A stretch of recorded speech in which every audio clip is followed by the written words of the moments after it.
Mondrian. Who was Mondrian?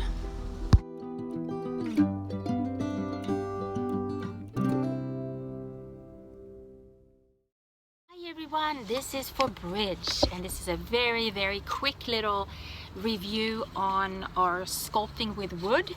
So we used this very light wood that was in your art bag last time I saw you last week, and we used Elmer's glue and we created an object.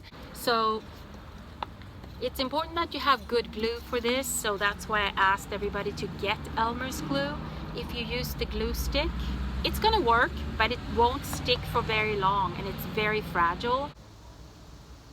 So I hope you all noticed the colors I used. I only used the primary colors in black and white. You got it. And then I have the natural wood color as well.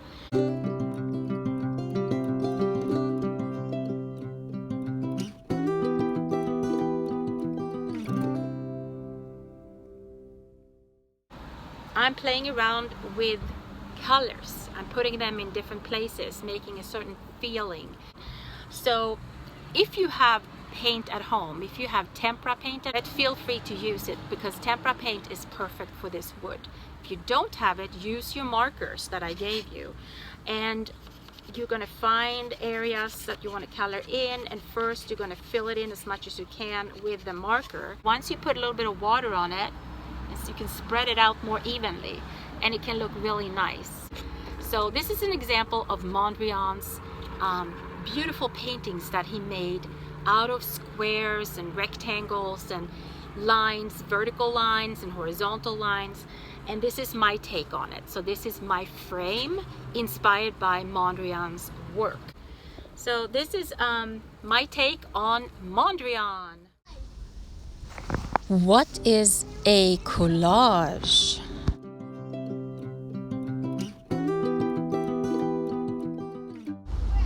A variety of materials glued onto a surface, overlapping layers.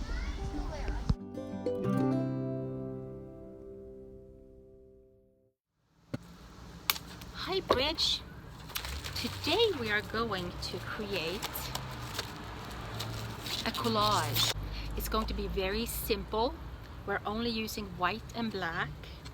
So I want you to get your stack of colored paper and get out one sheet of black paper and another sheet of white paper. So this is what we're going to use today.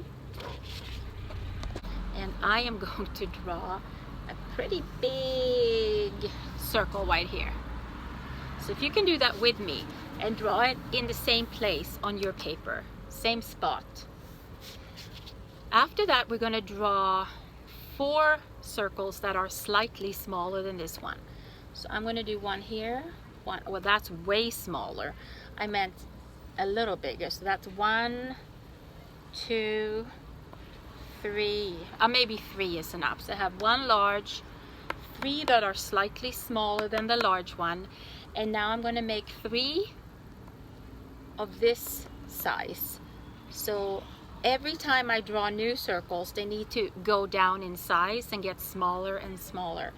So now I have 1 large, I have medium and small, but now I'm going to make some that are tiny. So they are going to be the smallest ones. I'm going to do a bunch of them actually, like this. See? And now we're going to cut them out.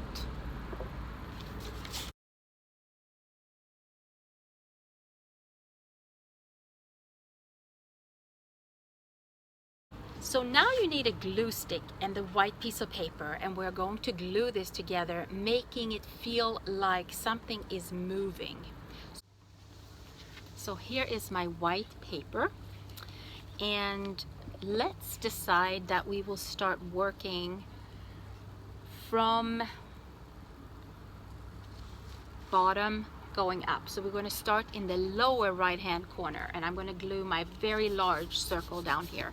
Sorry, after that I'm going to go to the next size, and I want some to overlap, so I'm going to put some glue here overlapping my large dot, and some not overlapping. So I think I have 3 of the other size. The size right after this big one, I have this one, that's 1. And then I have this one, that's 2. And then I have one more, 3. So large, medium size. And now I'm going to slowly, gradually move up to this corner here. So I'm going from the right corner diagonally across to the left corner up here. And now I'm going to do not the tiniest ones, but the ones that are pretty small. They're smaller than these. And I think I'm going to do an overlap here. So let's see. Maybe I don't have 4. I might just have 3. So here's 1. See, it's smaller. 2. And 3. So now I have 3 different sizes. I have the very large, I have medium and small, and now I have the tiniest pieces. The tiniest pieces are going to be glued down at the very, very top. And I made more of the tiny ones. So here's one here, there's one here, and notice they're not perfectly round. The tiniest ones, actually I had some different sizes. I made some that were even smaller. So the tiniest ones are going to be at the very, very top of my paper.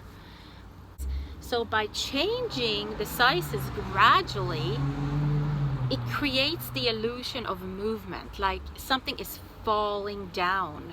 Something is falling down and it's fairly heavy down here and it's going to like land on something. So I don't know if you can feel that, but I feel it. I definitely feel it. And I'm pretty happy with that. Do you feel how it's moving? Now, an interesting thing you can do is turn it upside down or sideways and see if it changes. If I turn it this way, still feels like they're coming rolling towards me. But if I turn them this way, yes, this reminds me of the first day of school at PS1 when we have bubbles and they just kind of fly up in the air. So here are the tiny bubbles coming from the bottom, from the ground where we are making them, and they're coming up and they're blowing up higher, higher, higher up in the sky. And so up here they're very big and down here they're small, and it makes it feel like they're rising up. So it's interesting how it changes from that to this, falling down, right? So think about this when you create a drawing. You could use this in your drawings. Have fun playing around with your collage, and you could maybe add some different shapes and mix it up, different colors, and play around with the whole layout, the whole design, and see what happens. Share it in Google Classroom if you can, so we all have a chance to see each other's work. Have fun with it.